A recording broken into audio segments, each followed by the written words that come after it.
جس طرح ڈھال آپ کر دیتے ہیں جنگ میں برستے ہوئے تیروں کے سامنے، تو وہ تیر ڈھال سے ٹکرا کے گر جاتے ہیں اور آپ کو نقصان نہیں پہنچتا، تو روزہ بھی آتش دوزخ سے ڈھال ہے، جہنم کی آگ سے بچانے والا ہے۔ روزے دار کو اللہ کی خاص رحمت نصیب ہوتی ہے۔ ایک حدیث میں آتا ہے کہ روزے دار کو دو خوشیاں نصیب ہوتی ہیں۔ ایک خوشی اسے تب ملتی ہے جب وہ روزہ کھولتا ہے، جب سارے دن کی بھوک اور پیاس کاٹنے کے بعد شام کے لمحے ہوتے ہیں اور پھر روزہ منزل تک پہنچتا ہے، تو کس مسرت اور خوشی اور سرشاری کے عالم میں روزہ دار ہوتا ہے کہ شکر ہے کہ اتنی لمبی اور اتنی سخت گرمی کے ماحول کی شدت کے باوجود اللہ تعالیٰ نے مجھے روح منزل کیا۔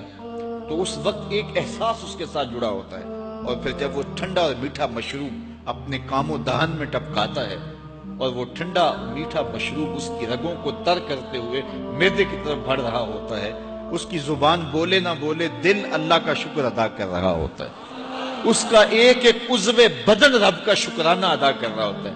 وہ ٹھنڈا اور میٹھا مشروب رگوں کو تر کرتا ہوا آگے بڑھتا چلا جاتا ہے، لیکن شکرانے کا وہ پیکر بن جاتا ہے۔ وہ ایک مسرت، ایک خوشی کا عالم ہوتا ہے کہ روزہ بھی نب گیا، سارے دن کی تکلیف بھی کٹ گئی، اور اللہ نے مجھے افطار کے لمحوں تک پہنچایا۔ فرمایا روزے دار کو ایک خوشی تب ملتی ہے جب وہ روزہ کھولتا ہے، وَفَرْحَةٌ عِنْدَ لِقَاءِ رَبِّهِ، اور دوسری خوشی روزہ دار کو تب ملے گی جب روزے کے صلے میں اللہ اپنا دیدار عطا فرمائے۔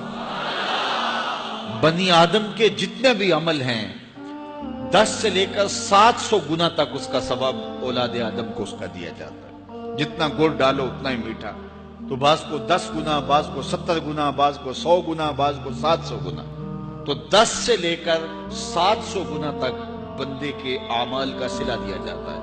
لیکن میرے حضور نے فرمایا لیکن روزہ جو ہے اللہ فرماتا ہے وہ میرے لیے ہے اور اس کا اجر میں خود عطا کروں۔ جب وہ خود عطا کرے گا تو کتنا عطا کرے گا؟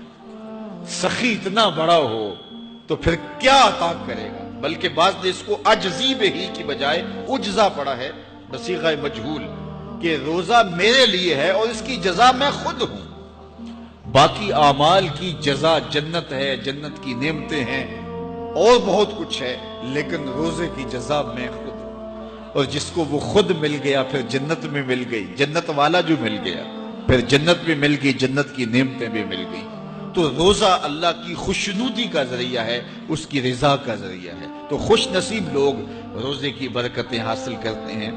اور ایک روایت میں آتا ہے جب رمضان المبارک کا آغاز ہوتا ہے اللہ اہل ایمان کو، اپنے بندوں کو محبت کی نظر سے دیکھتا ہے، اور اللہ جس کو محبت کی نظر سے دیکھ لے پھر اسے کبھی عذاب نہیں دے گا۔ اللہ اکبر۔ تو یہ روزہ دار کے لیے اللہ کی کرم نوازیاں ہیں، اللہ کی رحمتوں کے اجالے ہیں جو اس کے اوپر برستے ہیں۔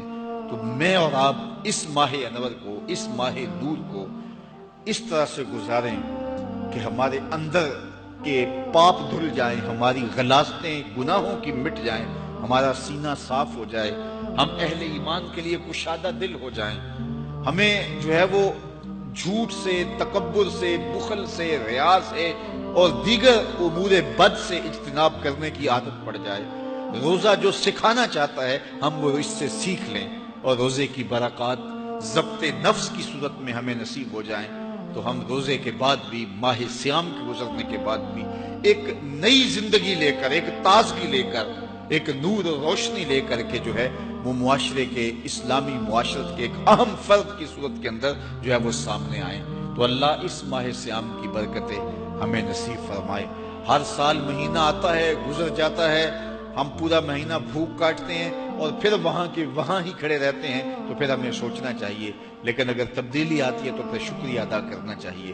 آج کی اس تاریخ میں ہم عزم کر کے اٹھیں کہ ہمارا یہ ماہ سیام ہماری زندگی میں ایک سنگ میل ثابت ہوگا، اور ہم ایک نئے باغپن کے ساتھ، نئے عزم کے ساتھ یہ مہینہ گزاریں گے اور ضبط نفس سیکھیں گے اس مہینے۔